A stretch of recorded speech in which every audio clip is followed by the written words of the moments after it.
একটা মানুষ বাংলায় থেকে তাকে প্রমাণ করতে হবে আমি এদেশের নাগরিক কিনা। আর নাগরিকের সাথে ভোটাধিকারের কি সম্পর্ক?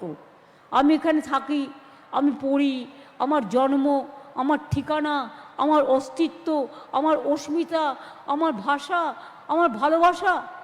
বাংলা ভাষায় কথা বললেই বলছে হোটেলে জায়গা দেওয়া যাবে না, বাংলা ভাষায় কথা বললেই বলছে বাংলাদেশি।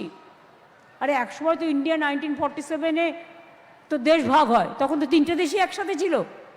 কেউ চলে গেছে পাকিস্তানে, কেউ চলে গেছে বাংলাদেশে, কেউ চলে এসেছে ইন্ডিয়া।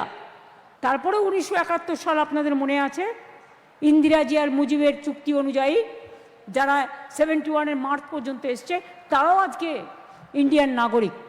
2024-এ যারা এলো তাদের আপনি যদি নাগরিক বলতে পারেন, তাহলে সারা জীবন দেশের জন্য যারা রক্ত দিল, ফাঁসির মঞ্চে গেল, জেলে গেল, মৃত্যুবরণ করলো, কি বাবুরা একটু ভাববেন না? কি একটু ভাববেন না?